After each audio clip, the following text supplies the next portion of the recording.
concept of electric field intensity at any point in case of non-uniform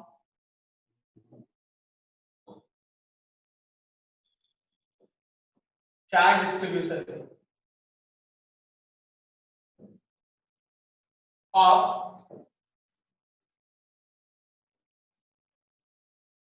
solid sphere of charge। देखो जो हम लोग पिछला solid sphere of charge पढ़े थे उसका कॉन्सेप्ट ये था कि उसमें चार्ज का डिस्ट्रीब्यूशन था यूनिफॉर्म, उसमें चार्ज यूनिफॉर्मली डिस्ट्रीब्यूटेड होता था। तो हम लोग किसी भी पॉइंट पे चार्ज करंट वॉल्यूम को लिख देते थे कि q/4/3 पाई आर क्यूब या डेंसिटी कांस्टेंट था। लेकिन अगर चार्ज का जो डिस्ट्रीब्यूशन है वो नॉन यूनिफॉर्म, जैसे आपको मैं छोटा सा क्वेश्चन यहां पे देते हैं, for any solid sphere of radius capital R, for any solid sphere of radius capital R, if non-uniform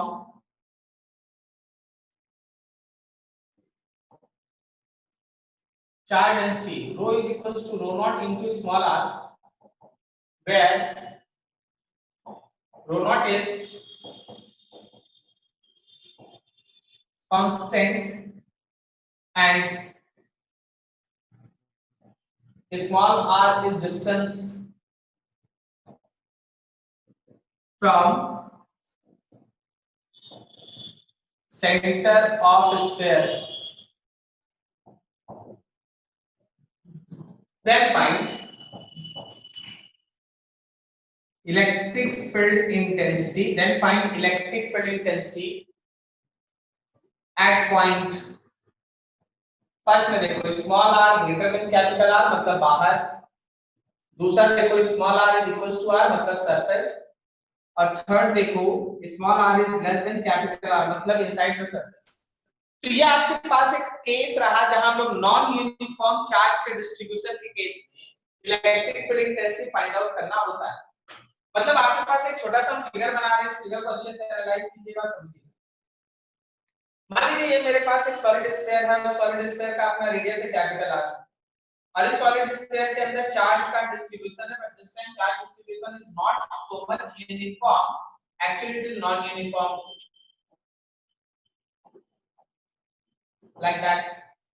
तो चार्ज का डिस्ट्रीब्यूशन अगर नॉन यूनिफॉर्म है तो आपको एक बार बाहर निकालना है, फिर एक बार सरफेस पे निकालना है, फिर अंदर निकालना है। लेकिन इस क्वेश्चन का जो थीम है हम आपको समझा रहे हैं, बहुत कीजिएगा, देखिएगा, आपको यूज करना है गॉसेस थ्योरम।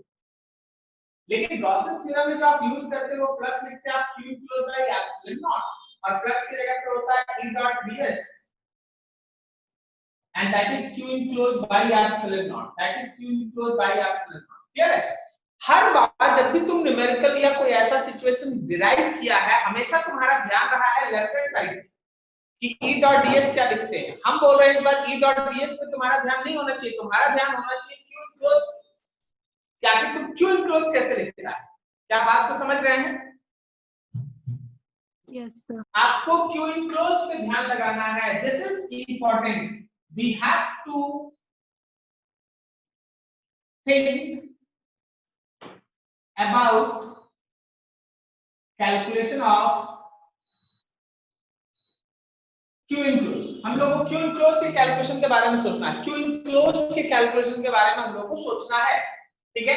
अब जब देखो उसको करते कैसे, देख क्यू इनक्लोज के कैलकुलेशन के लिए करना क्या है ना, तुमको सेंटर से, जैसे यहाँ पे r है, तो सेंटर से r डिस्टेंस अवे एक थिन स्फेरिकल शेल लेना है। आपको सेंटर से r डिस्टेंस अवे एक थिन स्फेरिकल शेल लेना है, लाइक दैट, ठीक है, जिसका थिकनेस होगा dr। यह है तुम्हारा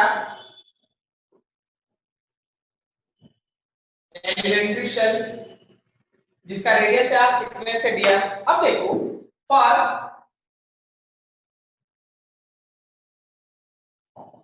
कैलकुलेशन ऑफ क्यू इनक्लोज्ड।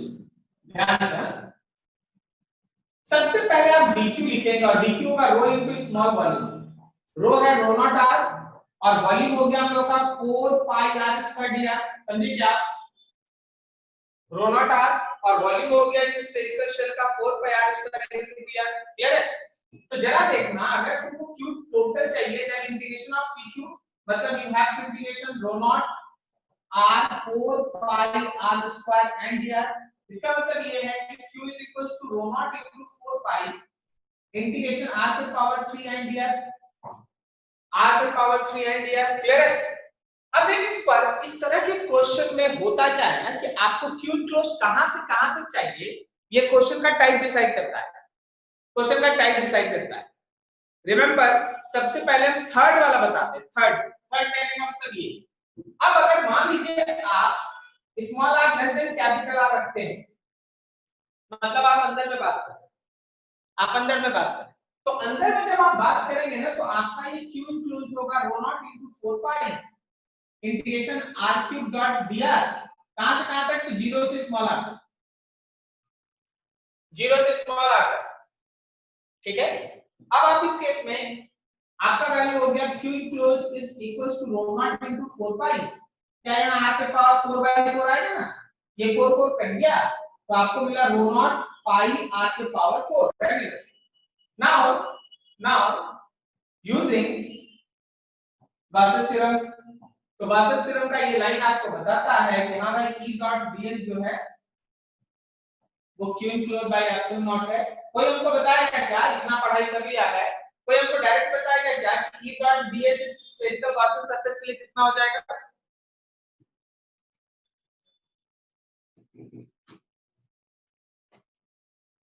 यहाँ पे ये स्फेरिकल गॉसियन सरफेस है तो E डॉट ds होगा 4 पाई r स्क्वायर।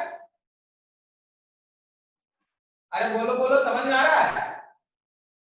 यस। तो E वैल्यू और यहाँ पे लिख दिया 4 पाई r स्क्वायर। इस q इनक्लोज की जगह पे, q इनक्लोज की जगह पे रो नॉट पाई r के पावर 4 बाय एप्सिलॉन नॉट। अब देखो ये पाई से ये पाई कटा, r स्क्वायर से यहाँ कट के 2 हो गया, तो तुम्हारे इलेक्ट्रिक फील्ड का वैल्यू हुआ rho naught r square by 4 epsilon naught. ये है तुम्हारा इलेक्ट्रिक फील्ड अंदर के किसी पॉइंट। अगर आप अंदर का कोई पॉइंट चुनते हैं तो वहां इलेक्ट्रिक फील्ड इंटेंसिटी का इक्वेशन है rho naught r to power 2 by 4 pi, rho naught r to power 2 by 4 pi. ठीक है? ये तुम्हारा। अब जरा सोचो, अगर हम ये r इक्वल्स टू r लेते तो हमको q इनक्लोज यहां से लेके यहां तक का q इनक्लोज निकालना पड़ता अंदर का पूरा वाला।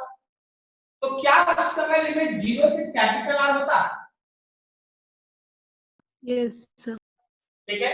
इसका मतलब ये है, इसका सीधा मतलब ये है कि अगर हम सरफेस तक बात करेंगे तो स्मॉल r कैपिटल R से रिप्लेस हो जाए, स्मॉल r को कैपिटल R से हटा दें, तो आपके इस E का इक्वेशन हो गया rho naught into r square by 4 epsilon naught, rho naught into r square by 4 epsilon naught, rho naught into r square by 4 epsilon not.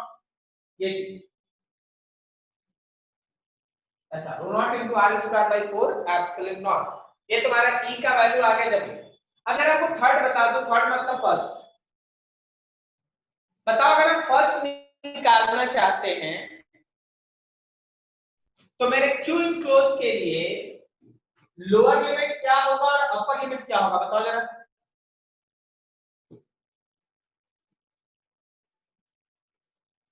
Try करो बोलने के लिए ट्राई करो।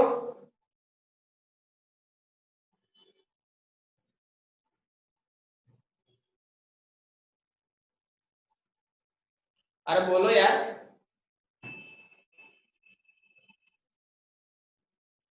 हाँ मनीष कुमार बोलो।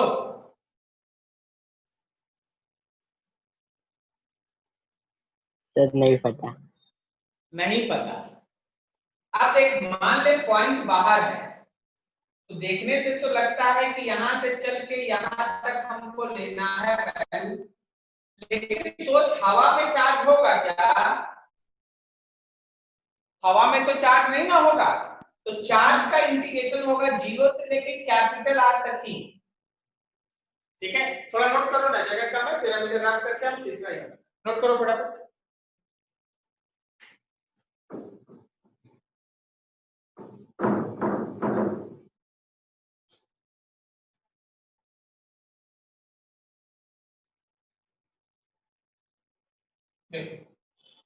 जब हम लोग आउटसाइड द सरफेस का बात करेंगे ना, आउटसाइड द सरफेस के लिए मान लो जैसे हम लोग बता रहे हैं small R is greater than capital, तो ऐसे केस में जब आप क्यूब क्लोज के लिए लिखते हैं रो नॉट इनटू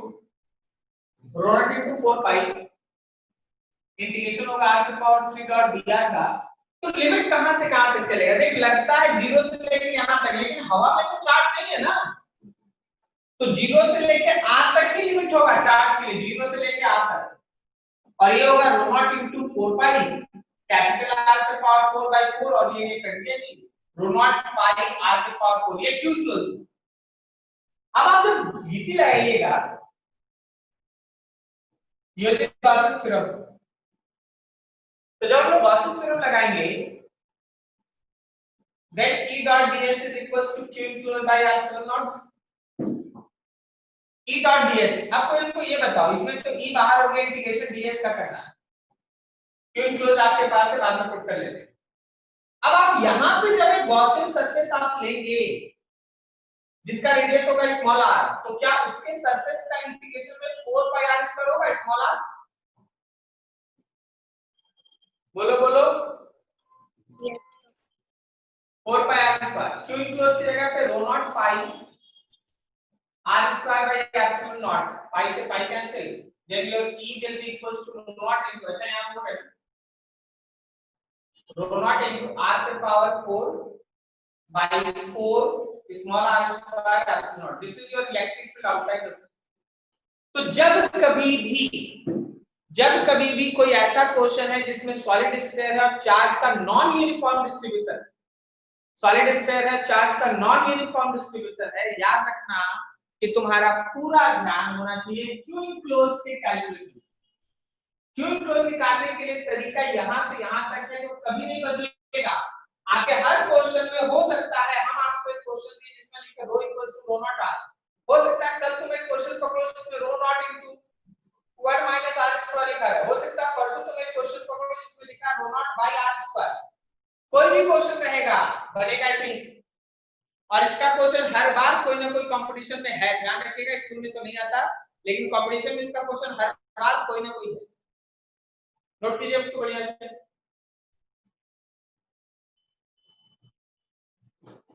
यूनिफॉर्म डिस्ट्रीब्यूशन रहा किसी भी सॉलिड स्फीयर के चार्ज के केस में, तो तुमको बनाने का तरीका क्या है, उसको हैंडल कैसे करना है। सर अगर चार्ज इनसाइड द सॉलिड होगा तो लिमिट क्या रहेगा, अपर लिमिट? क्या बोले? चार्ज अगर इनसाइड द सॉलिड होगा तो अपर लिमिट क्या होगा? चार्ज इनसाइड में, इनसाइड द सॉलिड होगा मतलब सॉलिड के अंदर होगा, तो अपर लिमिट क्या लेंगे? चार्ज इनसाइड द सॉलिड होगा मतलब समझा यार, बोलने का मतलब चार्ज हम लोग सॉलिड के अंदर ही, तो चार्ज सॉलिड के अंदर ही है पूरा, सॉलिड स्फीयर ऑफ चार्ज का मतलब चार्ज अंदर ही है ना, ये चार्ज सरफेस पे थोड़ी ना है, सरफेस पे तो शेल में होता है, कंडक्टर में होता है सरफेस पे।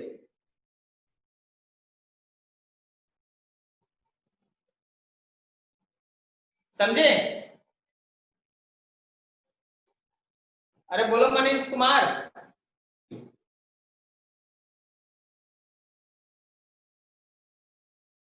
क्या जी मनीष?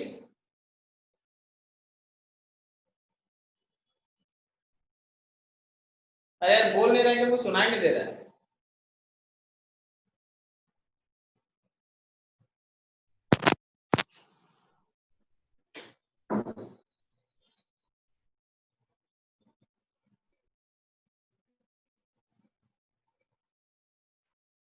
ये जो तुम सॉलिड स्फीयर चार्ज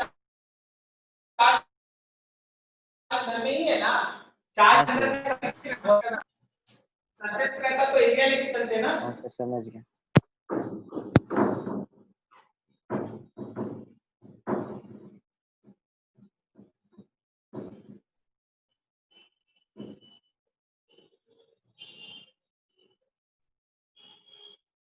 चलो अगला सेक्शन इसमें करते हैं नेक्स्ट का।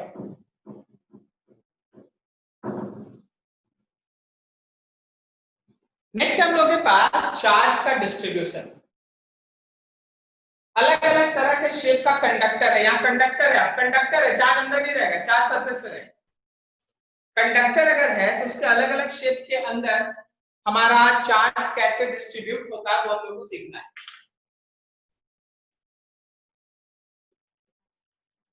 Concept of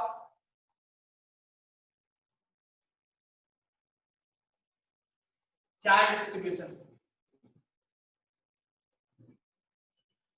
concept of charge distribution. देखो मान लो जैसे हम लोगों के पास सबसे पहला है कि स्फेरिकल शेल। ये मेरे पास एक स्फेरिकल शेल और शेल का ये थोड़ा सा थिकनेस बना दिए हैं, कुछ अंदर है, ये है उसका थिकनेस, ये है उसका थिकनेस, ये उसका थिकनेस है भाई।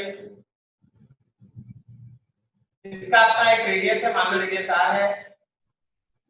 आप अगर इसको चार्ज क्यू देंगे, आप अगर इसको चार्ज क्यू देंगे तो चार्ज क्यू इसके सरफेस के ऊपर ऐसे डिस्ट्रीब्यूटेड होगा, ठीक है। चार्ज ऐसे सरफेस के ऊपर डिस्ट्रीब्यूटेड होगा। इनर फेस को 1 और आउटर फेस को 2 कहते हैं, बाहर वाले फेस। तो अगर हम तुमसे बोले कि सरफेस चार्ज डेंसिटी अगर 1 का लिखना है तो आंसर 0 है, और अगर 2 का लिखना है then answer is q by 4 pi उसके रेडियस का स्क्वायर। चार्ज पर एरिया। अभी बताओ जी मनीष कुमार कि चार्ज उसके सरफेस पे है कि वॉल्यूम में है? सरफेस पे सर। सरफेस पे, वेरी गुड, सरफेस पे, ठीक है। चार्ज जो देंगे वो उसका आउटर सरफेस पे होगा, अंदर नहीं जाएगा, अंदर नहीं जाएगा। अब दूसरा देखो, मान लो यही स्फेरिकल शेल है, यही स्फेरिकल शेल है, लेकिन इसके अंदर में एक चार्ज है +q रखा, और ये है क्या? तो ये हम लोगों का स्फेरिकल शेल। तो अगर यहाँ चार्ज q है तो यहाँ पे इंडक्शन से -q और ऊपर इंडक्शन से +q आएगा। क्या बोलता, सही है या गलत? सही है sir.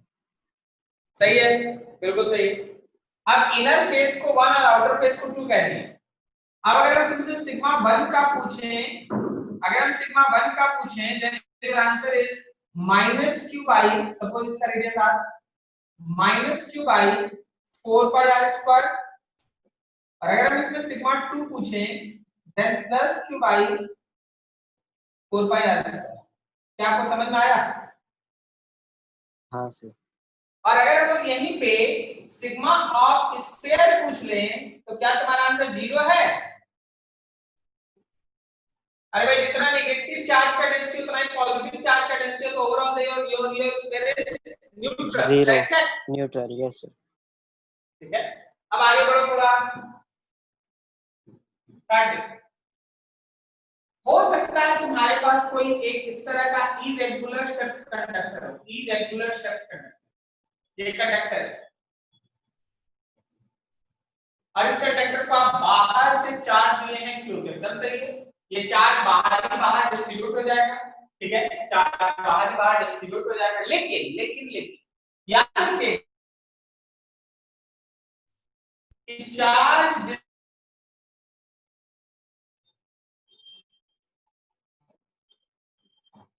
takes place on surface of conductor as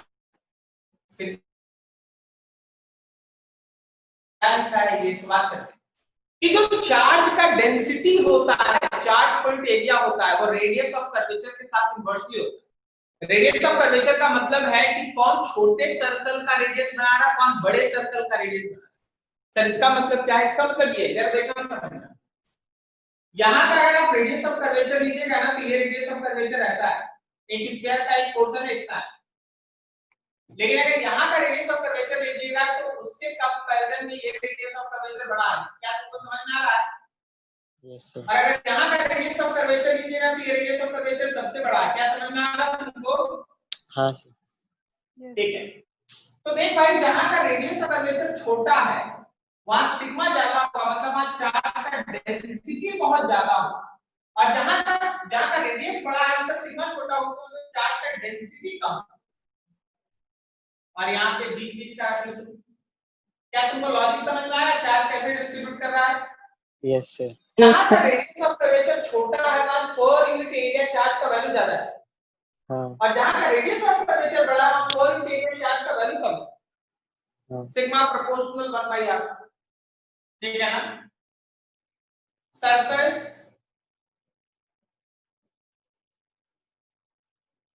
charge density is smaller if radius of curvature is large। अगर radius of curvature large है तो याद रखना कि surface charge density small होगा and vice versa, ठीक है? अब इस बात को ध्यान रखना, इस तरह के चार्ज डिस्ट्रीब्यूशन को आप कहते हैं नॉन यूनिफॉर्म डिस्ट्रीब्यूशन। क्यों? रेडियस ऑफ कर्वेचर अलग अलग है, तो सोच के बताना यहाँ पे जो चार्ज का डिस्ट्रीब्यूशन है वो यूनिफॉर्म है या non uniform? Uniform sir. Uniform है, क्योंकि रेडियस ऑफ कर्वेचर हर जगह एक जैसा। यहाँ पे यूनिफॉर्म है या नॉन यूनिफॉर्म? यहाँ पे भी यूनिफॉर्म है। नॉन हाँ यूनिफॉर्म यहाँ है। पे यूनिफॉर्म है क्योंकि रेडियस ऑफ हाँ हाँ कर्वेचर हर जगह सेम है। अब अगला फिगर देखना,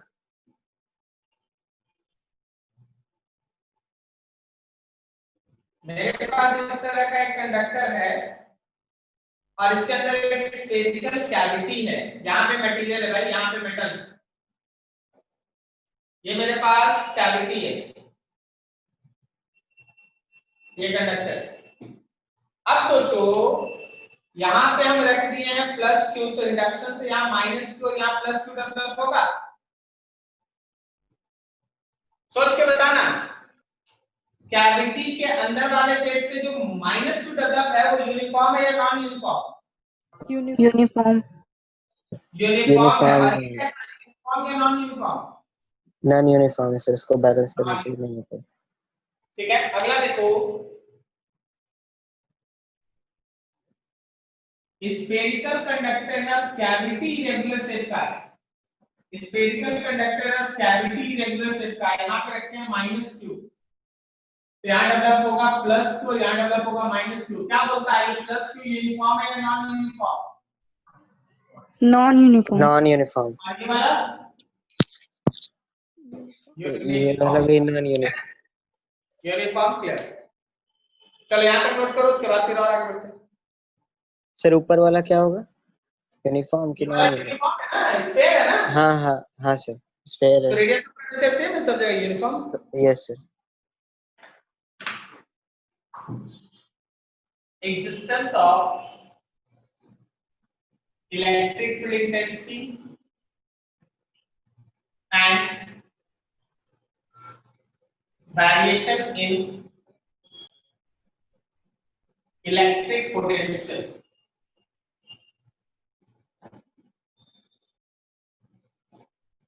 Concept of existence of electric field intensity and variation in electric potential। Electric potential का वेरिएशन और इलेक्ट्रिक फील्ड इंटेंसिटी कहां एग्जिस्ट करेगा कहां नहीं करेगा, इसके लिए जरा गौर करना। एक बड़ा सा फिगर बनाते हैं, उसमें बहुत से डिटेल। ये मान लीजिए कंडक्टर है और उसमें है ना ये कैविटी, ये कैविटी, और यहाँ पे एक कंडक्टर का अपना मटेरियल,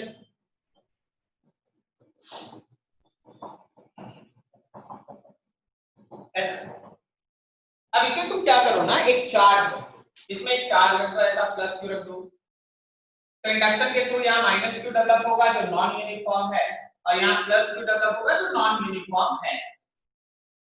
अब तुमसे बोला गया there is 3 points, first point is P1, next point is P2 and next point is P3। बोला क्या P1 P2 P3 पे कहां इलेक्ट्रिक फील्ड है कहां इलेक्ट्रिक फील्ड नहीं है, कहां पोटेंशियल कांस्टेंट है कहां पोटेंशियल वेरिएबल है, सच टाइप ऑफ क्वेश्चंस। ठीक है, तो तुम्हारा काम क्या होता है ना कि इलेक्ट्रिक फील्ड कहां एग्जिस्ट करेगा या नहीं करेगा, इसका तरीका है draw proper Gaussian surface. Electric field कहां एग्जिस्ट करेगा या नहीं करेगा, आप उस मीडियम में गॉसियन सरफेस बनाएंगे और देखिए कि गॉसियन सरफेस के अंदर में क्यू इनक्लोज जीरो है या नॉन जीरो। अगर क्यू इनक्लोज जीरो है तो इलेक्ट्रिक फील्ड उस पॉइंट पे जीरो होगा, और अगर क्यू इनक्लोज नॉन जीरो है तो इलेक्ट्रिक फील्ड नॉन जीरो होगा, लाइक दैट। मान लो जैसे हम P1 पे इस चीज को कंसीडर करना चाहते हैं तो P1 पे एक प्रॉपर गॉसियन सरफेस, जब तुम P1 पे देख रहा है, मान लो हम लोग बात कर रहे हैं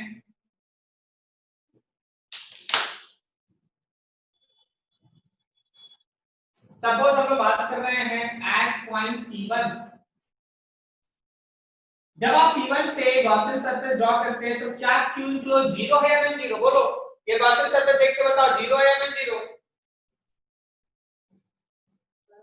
अरे भाई इसके अंदर चार्ज है ना, जीरो, नॉन जीरो है, सो दैट नॉन जीरो है। Non zero. अब देख होता क्या है कि गॉसियन सरफेस से होता है E dot ds is equals to q enclosed by epsilon naught। therefore याद रखना electric field is also non zero, मतलब वहां इलेक्ट्रिक फील्ड होगा, इस पॉइंट पे इलेक्ट्रिक फील्ड होगा। अब ये सोचो कि आप ऐसा पढ़े हैं electric field is equals to dv by dr। अब अगर इलेक्ट्रिक फील्ड है तो v वेरिएबल है, therefore v is variable not constant। देख अगर v कांस्टेंट होता तो उसका डिफरेंशिएशन जीरो होता, लेकिन यहां तो इलेक्ट्रिक फील्ड है, जीरो नहीं है। इसका मतलब है कि v वेरिएबल है, तब इसका डिफरेंशिएशन कोई जीरो नॉन जीरो वैल्यू है। क्या आपको तीनों समझ में आया? Yes sir. सबसे पहले क्यू इनक्लोज देखेंगे, क्यू इनक्लोज के बेसिस पे हम लोग E का वैल्यू लिखेंगे। एक बार E आ गया तो हम लोग V लिखेंगे। जहां जहां इलेक्ट्रिक फील्ड होगा, जहां जहां इलेक्ट्रिक फील्ड होगा, याद रखना कि पोटेंशियल वेरिएबल होगा। जहां जहां इलेक्ट्रिक फील्ड जीरो होगा वहां ध्यान रखना पोटेंशियल कांस्टेंट। तो चलो भाई अब दूसरा पॉइंट एट पॉइंट P2 पे इसको कंसीडर करके एक बार देखिए। तो P2 ये रहा, P2 पे एक तुम गॉसियन सरफेस ऐसे ड्रॉ कर लिया, ये रहा Gaussian surface.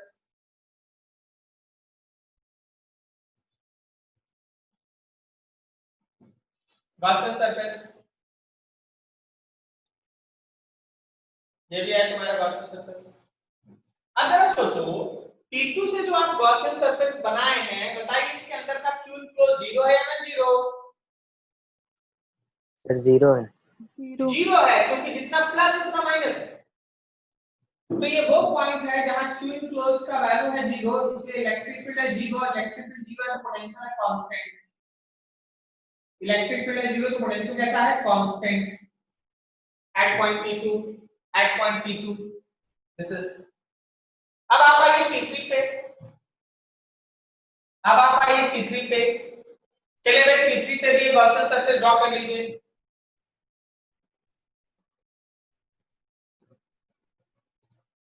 This is Gaussian surface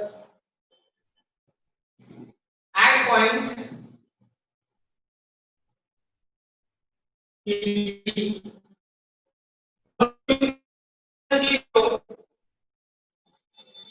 sir non zero. Non zero. तो अगर मेरा Q इनक्लोज का वैल्यू है नॉन जीरो, तो इलेक्ट्रिक फील्ड भी है नॉन जीरो और पोटेंशियल है वेरिएबल। ठीक है, तो एकदम सिंपल। अगर बहुत कंफ्यूजन रहेगा कि सर कहां होगा कहां नहीं होगा, you have to proceed in this way. तो देख अंदर में यहां पे देने से इलेक्ट्रिक फील्ड था नॉन जीरो, पोटेंशियल था वेरिएबल। यहां पे इलेक्ट्रिक फील्ड था जीरो, पोटेंशियल था कांस्टेंट। और फिर बाहर में इलेक्ट्रिक फील्ड है नॉन जीरो और पोटेंशियल है वेरिएबल। अभी तो तुमसे एक चीज और पूछ सकते हैं कि पोटेंशियल बढ़ रहा है या घट रहा है, तो उसका मैं एकदम सिंपल सा ट्रिक बताते, देखो तुरंत बन जाएगा। सोचना, प्लस चार्ज से इलेक्ट्रिक फील्ड लाइंस निकलता है या टर्मिनेट करता है? प्लस चार्ज से इलेक्ट्रिक फील्ड बाहर निकलता है ना? Yes, sir. Yes sir. ठीक है, तो देखो प्लस से इलेक्ट्रिक फील्ड निकला और कंडक्टर पे हिट किया, प्लस से इलेक्ट्रिक फील्ड निकला कंडक्टर पे टर्मिनेट किया। जब आप कंडक्टर पे खत्म कीजिएगा तो याद रखिएगा कि सरफेस के ऊपर परपेंडिकुलर होना चाहिए। जब आप कंडक्टर पे कहीं खत्म करेंगे तो ध्यान रखिएगा सरफेस के ऊपर परपेंडिकुलर होना चाहिए, सरफेस के ऊपर परपेंडिकुलर होना चाहिए, सरफेस के ऊपर परपेंडिकुलर होना चाहिए, परपेंडिकुलर लाइक दैट। ठीक है, अब सोचो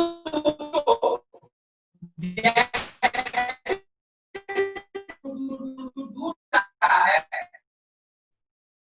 डायरेक्शन में जा रहा है, पोटेंशियल बढ़ रहा है कि घट रहा है? सर घर है। हाँ, इलेक्ट्रिक फील्ड के डायरेक्शन में पोटेंशियल घटता है। तो अब तुमसे अगर कोई बोल दे, अगर कोई तुमसे बोल दे कि देखो जी मेरे पास एक पॉइंट ए और एक पॉइंट बी है, बताओ ए और बी में किसका पोटेंशियल ज्यादा, तो तुम्हारा इलेक्ट्रिक फील्ड ए के पहले बाद में बी पे जाएगा। तो ऐसे केस में तुम्हारा ए का पोटेंशियल ज्यादा, बी का पोटेंशियल कम है। कारण है इलेक्ट्रिक फील्ड लाइंस ऐसे है,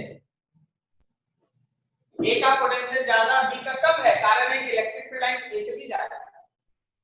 अब सोचो जहां इलेक्ट्रिक फील्ड था ही नहीं, वहां तो कोई इलेक्ट्रिक फील्ड लाइंस बनेगा नहीं, और फिर कहां बनेगा? बाहर बनेगा। यहाँ प्लस है, प्लस है, प्लस है, प्लस है, ऐसा प्लस है, तो यहां से फील्ड लाइंस निकल के फिर हवा में ऐसे आगे बढ़ जाएगा।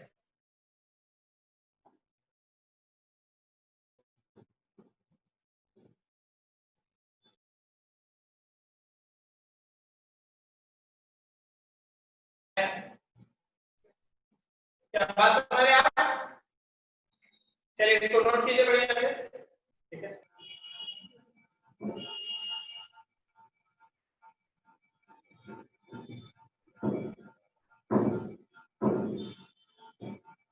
चलो आगे सुनो।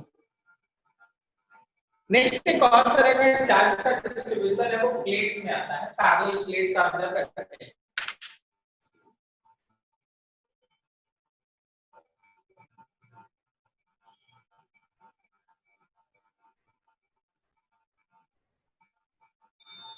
concept of charge distribution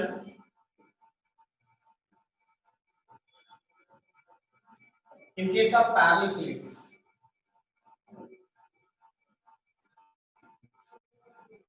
Concept of charge distribution in case of parallel plates. Parallel plates. अब देखो जैसे मान लो ये मेरे पास एक पैरेलल प्लेट है, एक है, दो है, तीन ऐसा पैरेलल प्लेट्स। हम तुमसे बोलेंगे देख भाई इस पे दिए हैं क्यू चार्ज, और मान लो इस पे दिए हैं -3 क्यू चार्ज। अब यहाँ लेगा ये पूरा एक प्लेट है, ये भी एक प्लेट है, प्लेट है, प्लेट है, कुल मिला के आपको हर एक प्लेट का दो फेस होता है, इधर उधर करके दो। इसका एक दो फेस हुआ, इसका दो फेस हुआ। अब आपसे पूछ लिया गया कि ठीक है दो प्लेट को चार्ज दिए, एक को नहीं दिए, किसी को क्यू दिए, किसी को -3 क्यू दिए, किसी को कुछ और भी दे सकते।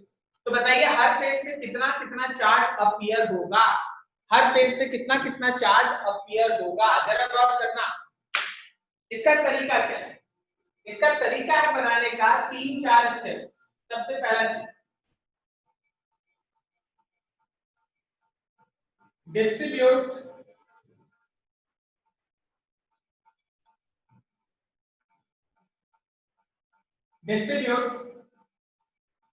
Charge on two faces of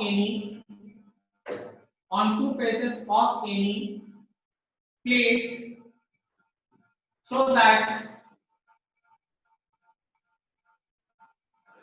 sum of charges on two faces will be equals to net charge given to that plate. Net charge given to that plate. दूसरा सूत्र सेकंड है कि आप पहला कि अगर आप एक प्लेट को चार्ज देते हैं तो चार्ज को ऐसे डिस्ट्रीब्यूट कीजिएगा कि दोनों फेस पे मौजूद चार्ज का जो सम होगा वो प्लेट को दिए गए टोटल चार्ज के बराबर होना चाहिए। दूसरा faces of to plates, one against one opposite other. One opposite other must have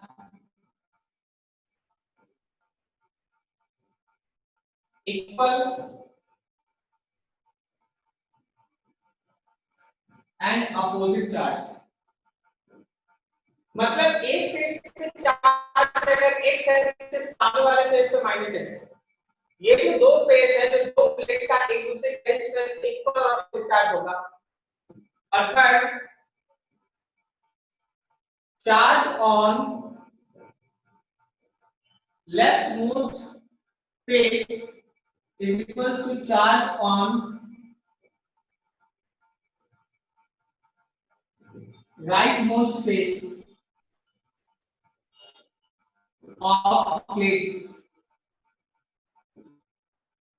मतलब उसका क्या है कि जो चार्ज सबसे लेफ्ट वाले फेस पे है और जो चार्ज सबसे राइट वाले फेस पे ये इक्वल हो, तो तुमको ये तीन स्टेप फॉलो करना पड़ेगा। तुमको ये तीन स्टेप फॉलो करना पड़ेगा, तब जाके आप इस केस में क्वेश्चन को सॉल्व कर पाएंगे। चलिए बनाते हैं इस पर क्वेश्चन। मान लो आप इसको क्यू दिए हैं तो सबसे पहले इधर x लिखिए, इधर लिखिएगा ना q माइनस x, तब ना दोनों को जोड़िएगा तो q होगा। क्या बोलता है, समझा? Yes, sir. हाँ सर। अब यहाँ x है तो क्या यहाँ माइनस x लिखें? Yes, sir. यहाँ माइनस x तो तुरंत यहाँ प्लस x लिख लेना, लेकिन इन दोनों को जोड़ेगा तो जीरो हो जाएगा। करेक्ट है?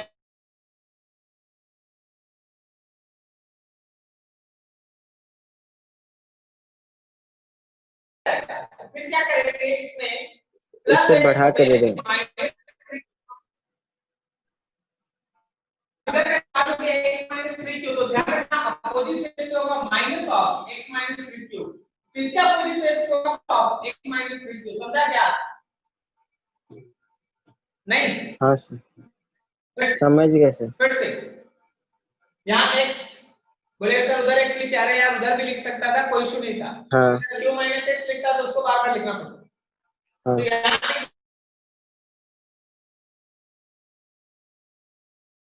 माइनस x हाँ माइनस एक्स तो प्लस एक्स, लेकिन माइनस एक्स और प्लस एक्स को जोड़ेंगे जीरो आ जाएगा, लेकिन इसको तो माइनस 3 क्यों दिए हैं, तो इधर नहीं चेंज करेंगे, चेंज यहां करेंगे, माइनस 3 की जोड़ देंगे। आप दोनों को जोड़ो, एक्स एक्स कैंसिल होगा, माइनस 3 की बच जाएगा। क्या बोलता, सही है?